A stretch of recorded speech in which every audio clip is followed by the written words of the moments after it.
Graça e paz, irmãos. Então vamos à nossa meditação. Vai aprender como é que as coisas são feitas quando você tem que gravar, não é? Se você puder abrir aí, então, Filipenses capítulo 3. Então a nossa meditação vai ser breve. Eu quero ver se eu faço toda quarta-feira com vocês 10 minutos de meditação para o fortalecimento do nosso grupo. Toda a igreja de Cristo na face da terra tem sido atacada. Toda a igreja sofre perseguições do inimigo. A igreja tem um inimigo definitivo e perpétuo e eterno, que é Satanás. Embora ele já saiba o fim dele, ele fica por aí tentando atacar a igreja. Cada um de nós precisa se cuidar, e é cuidando de nós mesmos que nós vamos conseguir prosseguir. O texto que nós vamos ler nos dá a ideia daquilo que a gente precisa fazer, de como deve ser a nossa vida.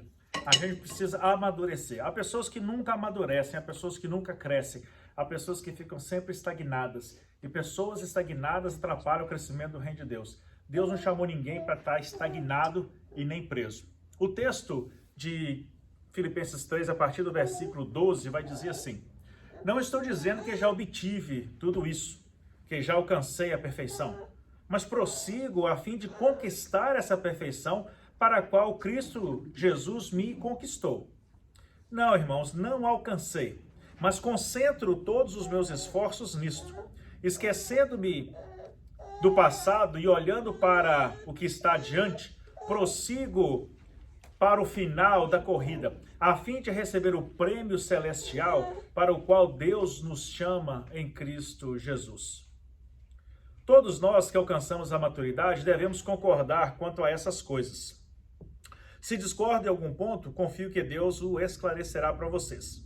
O versículo 18 diz assim: pois como lhes disse muitas vezes, digo novamente, com lágrimas nos olhos, há muitos cuja conduta mostra que são, na verdade, inimigos da cruz de Cristo.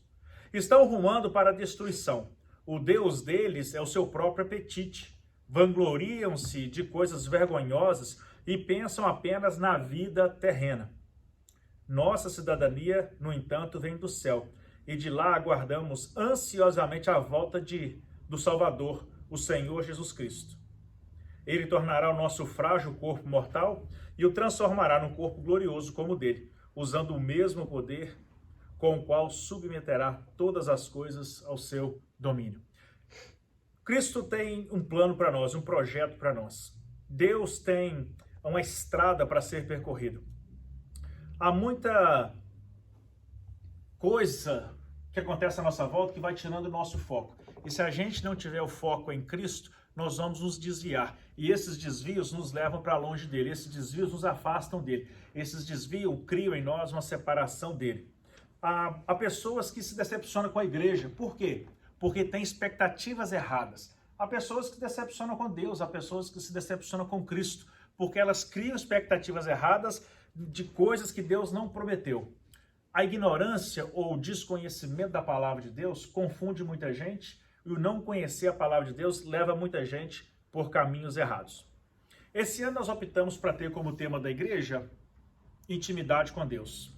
Infelizmente a pandemia veio e ela atacou o cerne do nosso tema. Por quê? Para criar intimidade com Deus é essencial que a igreja estivesse tendo comunhão consigo mesma, nas quartas-feiras e nos domingos. Mas a pandemia nos causou esse dano. Mas não tem problema, não é? Ano que vem a gente traz o tema à tona de novo. Embora o desafio nosso para 2021, muito provavelmente vai ser um outro tema. Tem um tema que tem me incomodado muito, chama Vigiai e Orai. Porque muita gente tem caído, muita gente tem desistido da estrada porque não vigia e não ora. Então eu quero falar com você em 5 minutos sobre perigos à intimidade com Deus. Se nós não tivermos intimidade com Deus, a gente vai ficar enfraquecido, confuso, a fé vai ficar um negócio choco. A gente vai começar a vir para a igreja simplesmente porque virou um hábito de ir para a igreja. Mas nós precisamos ter prazer de estar na igreja, na casa do Senhor, prazer de trabalhar na obra do Senhor. Cristo nos deu uma missão, ir por todo mundo pregar o evangelho. Essa é a missão de todo aquele que aceita Jesus Cristo. O primeiro perigo que eu quero destacar com vocês, a intimidade com Deus, é a distração. Todos nós temos problemas, todos nós passamos por lutas, todos nós temos coisas boas nas nossas vidas. Tanto as coisas ruins quanto as coisas boas nos servem de distração. E se a gente se distrair, a gente pode esquecer de colocar o foco em Deus e crescer na intimidade. né, a gente pode esquecer de fazer a orientação que o apóstolo nos deu, de olhar para frente. A Bíblia nos convida a olhar para frente, a Bíblia nos convida a olhar para o alto, onde Cristo está assentado. Então as distrações, seja elas quais forem, problemas ou soluções, alegrias ou tristezas, elas podem quebrar a nossa intimidade com Deus ou nos atrapalhar nesse crescimento com Deus. Um outro ponto que nos atrapalha, que pode atrapalhar a nossa intimidade com Deus, são bênçãos que Deus já nos deu. Tem gente que não tinha família, agora tem família e se distrai com a família e esquece de crescer no compromisso com Deus. Então, família é presente de Deus, bens que Deus nos dá são coisas que Ele nos deu, também pode servir de distração, e o trabalho também é outra coisa que pode servir de distração. Um documento no bolso e dinheiro no bolso para você viajar para todo lado pode servir de distração. Tudo aquilo que nos afasta de Deus nos aproxima do inferno. Tudo aquilo que tira de nós o tempo de comunhão com Deus, de reflexão com Deus, vai criando um distanciamento, impedindo a nossa comunhão com Ele. O terceiro ponto é o conformismo com o mundo. A Bíblia em todo tempo nos convida a não nos conformarmos com o mundo, mas a gente acha o mundo atraente. A gente quer as coisas que o mundo tem para oferecer. Então nós precisamos lutar contra essa acomodação, contra esse conformismo de aceitar as coisas do mundo como se fosse padrão de Deus. Deus tem um padrão mais elevado. Ou a gente segue o padrão de Deus, ou o nosso padrão não vai estar adequado para fazer parte do povo de Deus. O quarto ponto é a acomodação na vida espiritual. O que é acomodação na vida espiritual? É o crente ficar salvo, sentado e sossegado, quieto, não produzir frutos. Jesus Cristo nos chama a produzir frutos e fala que aquele ramo que não produzir fruto vai ser cortado e jogado fora. Então falta oração, falta estudo bíblico, falta estudo da palavra, né? Às vezes tem até leitura da palavra, mas falta o estudo. A acomodação tem gerado, eu já conheço a história de João, a história da videira verdadeira, a história da salvação, a história da crucificação.